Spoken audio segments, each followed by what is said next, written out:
Muito boa noite a todos. Que a paz do Mestre Jesus esteja em nossos corações agora e sempre. Mais uma terça-feira aqui de estudos do Evangelho de Jesus. Então, para aqueles que ainda não me conhecem, meu nome é Paulo. Eu sou trabalhador voluntário da Fraternidade Espírita Paulo de Tarso de Mauá. É uma grande alegria poder estar aqui com vocês, dividindo esse momento mágico, esse momento de estudos do Evangelho de Jesus. Então, diante dessa responsabilidade, eu rogo a Deus, rogo a Jesus, que me faça instrumento desse trabalho. Que as minhas palavras possam estar levando a todos o entendimento e o conforto, tá certo? E que o Evangelho de hoje possa, assim, despertar em nós um olhar para a caridade, que é exatamente o caminho que Jesus nos propôs, né? Então, nesse momento, eu convido a todos a serenar os pensamentos, tirando aquelas atribulações do dia, deixando a paz e a tranquilidade reinar. Vamos agradecer a presença do nosso anjo de guarda, esse amigo tão querido, que sempre está conosco e nunca nos abandona. Agradecer a presença de Maria, que nos envolve com o seu manto, nos trazendo paz e tranquilidade. E vamos agradecendo ao Mestre Jesus. Obrigado, irmão querido, pelos seus ensinamentos. Obrigado pelo Evangelho bendito e redentor que nos deixastes. Esse Evangelho que tanto nos ensina, que tanto nos comporta. Jesus, então, com um olhar meigo, nos estende a mão e nos convida a caminhar em direção ao Pai da vida. E diante dessa luz imensa, nós, espiritualmente de joelhos, vamos agradecendo, Pai, obrigado. Obrigado, Senhor, pelo nosso despertar no dia de hoje. Obrigado pelas refeições que fizemos. E obrigado, Pai, pela oportunidade bendita do trabalho. E obrigado, Senhor, pela oportunidade de estarmos encarnados. E assim, agradecidos que somos, queremos louvá-lo com a prece que Jesus nos ensinou. Pai nosso que estais no céu, santificado seja o teu nome, venha a nós o teu reino, e seja feita, Pai, a tua vontade, assim na terra como no céu. O pão nosso de cada dia dai-nos hoje. Perdoa, Pai, as nossas ofensas, na medida que nós perdoamos os nossos ofensores. E não nos deixeis, Senhor, cair em novas tentações. E nos livre sempre, Pai, de todo o mal. Senhor, é teu o poder, o reino e a glória, para todos sempre. Louvado seja nosso Senhor Jesus Cristo. Que assim seja. Muito obrigado, Senhor. Muito bem. Assim, mais tranquilos, né? Mais serenos, vamos dar início ao Evangelho dessa noite. No Evangelho de hoje, nós vamos refletir um pouquinho sobre a humildade, a simplicidade e a caridade, que foi o grande legado deixado por Jesus. E Jesus, como sendo o maior pedagogo, né, que esse planeta conheceu, ele vem nos ensinar através dos seus exemplos, que é a humildade, a simplicidade e a caridade. São virtudes essenciais para que nós possamos um dia entrar no reino de Deus. Aliás, Jesus, ele desde o seu nascimento, ele nos dá o exemplo da humildade e da simplicidade. Ao nascer, por exemplo, numa manjedoura, demonstrando ali que para um homem ser grande, ele não precisa nascer em berço de ouro. Nos ensinou ele o amor, o perdão e a caridade. Depois, no maior mandamento proferido por Jesus, que é o Sermão da Montanha, onde Jesus nos traz as bem-aventuranças. E na primeira bem-aventurança, Jesus disse que felizes os pobres em espírito, ou seja, felizes os humildes e os simples. Ensina o Divino Mestre que refere-se esse ensinamento às almas simples, às almas singelas, aquelas almas despidas do espírito da ambição, da inveja, da ganância, do egoísmo e do orgulho. E esses são os defeitos, minha gente, que costumam nos fazer triunfar no mundo. Por isso, Jesus nos ensina o antídoto para eliminar esses males, que é a humildade, que é a simplicidade de coração e a caridade. Então, Jesus vem nos ensinar que a caridade e a humildade são os nossos verdadeiros títulos de nobreza. É o verdadeiro título de nobreza que o Espírito tem. Ao afirmar Jesus que o reino dos céus pertence aos simples, minha gente, Jesus quis dizer que sem a simplicidade de coração, sem a humildade de espírito, ninguém será admitido no reino de Deus. E Jesus, no terceiro e último sermão que ele faz, que é o sermão do cenáculo, só para lembrar, o sermão do cenáculo ele foi proferido por Jesus no local onde se realizou a chamada última ceia, que aconteceu antes da prisão de Jesus. E o objetivo de Jesus nesse sermão era conscientizar os seus apóstolos sobre as dificuldades e a responsabilidade que eles teriam, né, e que enfrentariam, né, para pregar e divulgar a boa nova. E Jesus, sabendo que muito em breve, né, ele não estaria fisicamente com os apóstolos, fez algumas recomendações a eles. E vem ensinar a eles, através do seu exemplo, que a humildade e a simplicidade são virtudes essenciais para que se possa alcançar o reino de Deus. Então, quando ocorria a ceia, Jesus ele se levanta, retira o seu manto, pega um pano de linho e amarra na cintura. E jogando água numa bacia, começou a lavar os pés dos seus discípulos. E enxugou com um pano que ele trazia amarrado na cintura. Simão Pedro, o apóstolo Pedro, né? Ele até tenta recusar esse ato de Jesus. No entanto, o mestre querido mostra a Pedro a necessidade daquele aprendizado. Lá no livro O Consolador, que é um livro que foi editado pelo Espírito de Emmanuel e que foi psicografado por Francisco Cândido Xavier, é perguntado a Emmanuel qual a lição que devemos tirar do Cristo em ele ter preparado uma bacia com água e lavar os pés dos apóstolos.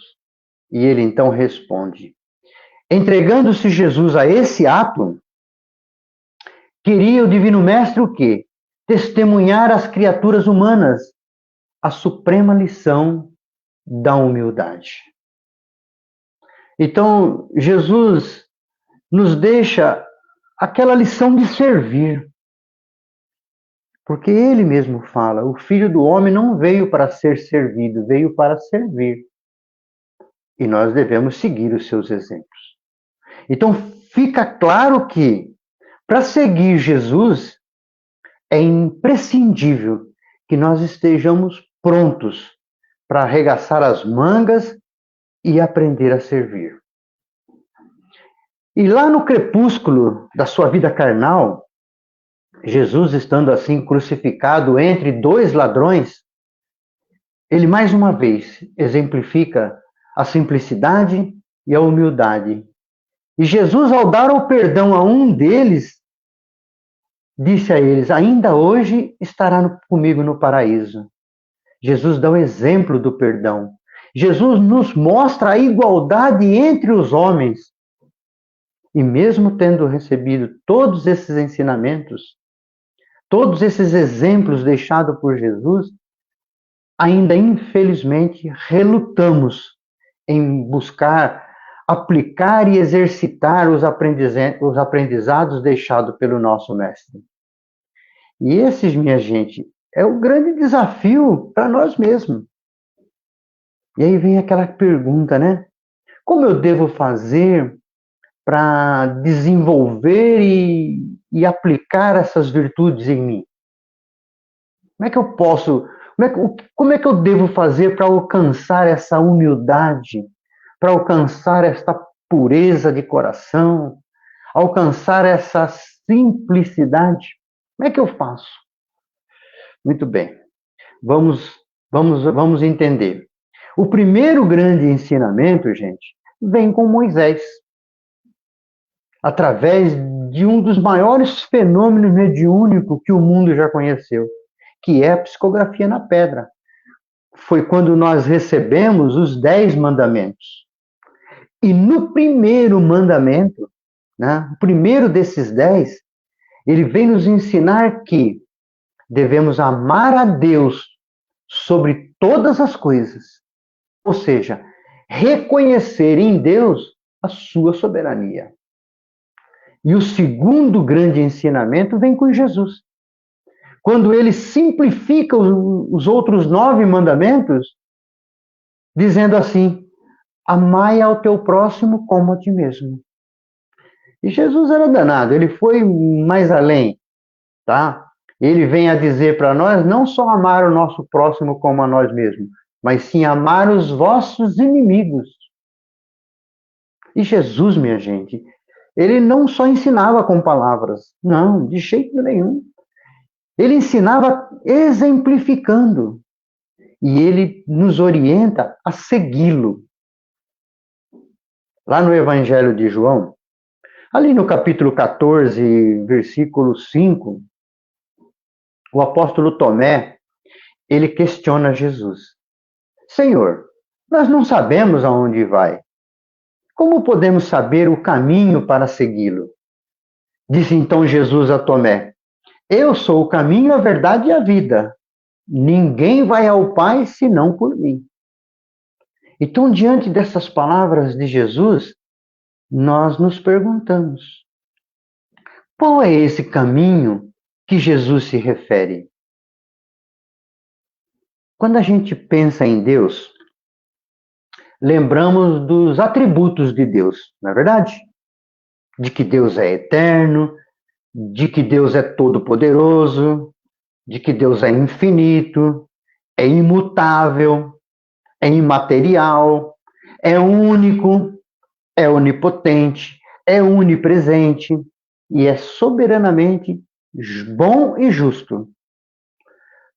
Todos esses atributos diz respeito à natureza de Deus, ao caráter de Deus. E quando falamos que a humildade é o caráter de Deus, nós vamos pensar, Deus é todo-poderoso, ele pode tudo. Mas quando ele criou a lei divina para reger o universo, ele se autolimitou, porque nem ele infringe as leis criadas. E não existe, gente, um ato de humildade maior que isso. Ele se limitou a si mesmo. Que exemplo de humildade o Pai Criador nos dá, não é verdade? Então, gente, as nossas virtudes devem ser reflexos dos atributos de Deus. Percebem que o caminho para seguir Jesus já começa aí a ser mostrado.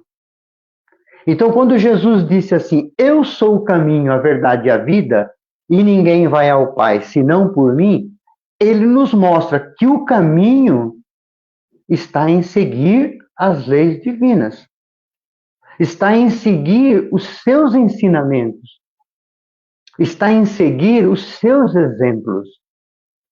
Ele se refere, então, ali ao caminho da humildade, o caminho da caridade, ao caminho da simplicidade, ao caminho dos pobres de orgulhos, aos caminhos dos pobres de egoísmo, ao caminho do perdão, ao caminho da benevolência, ao caminho da misericórdia, ao caminho do amor ao próximo. Esse é o caminho que Jesus se refere e que nós devemos segui-lo. Allan Kardec, que é o codificador da doutrina dos espíritos, muito sensato e muito inspirado pelo Espírito Verdade, ele intitula o capítulo 15 do Evangelho segundo o Espiritismo como fora da caridade não há salvação. Gente, fora da caridade não há salvação. Então fica claro aí que a salvação ou a entrada no reino de Deus não está nas igrejas de um modo geral, muito menos nas casas espíritas. Fazer parte desta ou daquela religião ou daquela doutrina não nos capacita a entrar no reino de Deus, gente. Tá? Não nos capacita a entrar no reino de Deus. Para alcançar o reino de Deus, é necessário algo mais. Ir na igreja é bom? É ótimo. Ir nas casas espíritas é bom? Maravilhoso. Mas não nos capacita. Não adianta eu ir na casa espírita ou ir nas igrejas qualquer e não aplicar os ensinamentos que lá está sendo ensinado. Nós precisamos de algo mais. Nós precisamos de uma chave que se chama caridade. Nós precisamos de um código que se chama humildade. Precisamos de uma senha que se chama amor ao próximo.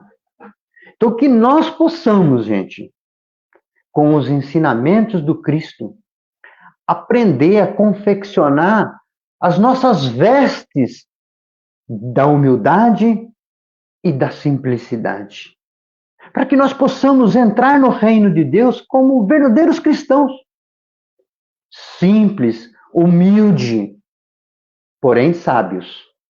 Esse é o grande objetivo. A evolução do nosso espírito. A nossa evolução intelectual, que é o saber, e a nossa evolução moral. As duas precisam andar juntas, porque não adianta eu ser um ser intelectual, conhecedor de várias coisas, e não ter moral para aplicar esse conhecimento. Então eu preciso das duas virtudes, dos dois ensinamentos. Lá no capítulo 6 do Evangelho segundo o Espiritismo, o Espírito Verdade nos traz dois grandes ensinamentos. Primeiro, ele relembra o ensinamento de Jesus. Amai-vos. Ou seja, amai-vos uns aos outros. Amai-vos como irmãos. E o segundo grande ensinamento é instruir-vos. Então, devemos amar, buscar a moral. E instruir, buscando o intelectual. Esse é o caminho. Se nós não tivermos, se nós não buscarmos a nossa evolução, tanto moral como espiritual, continuaremos estagnados. Mas a partir do momento que nós busquemos o conhecimento e adquirimos moral para aplicar esses conhecimentos, com certeza nós vamos aprender que a caridade, a humildade e a simplicidade são a chave para que nós possamos um dia voltar aos braços do nosso Pai, que nos espera ansiosamente.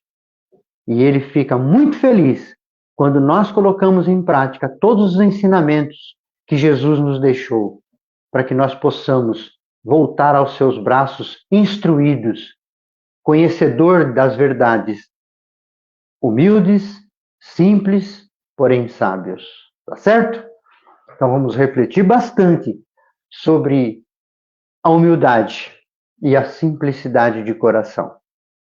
Então vamos assim mais uma vez, agradecendo a Deus, nosso Pai Todo-Poderoso, agradecer a Jesus, o nosso Mestre querido, Agradecer por essa luz imensa que Ele derrama sobre nós, essa luz que cura, essa luz que passa pelo nosso corpo, corrigindo todos os defeitos celulares.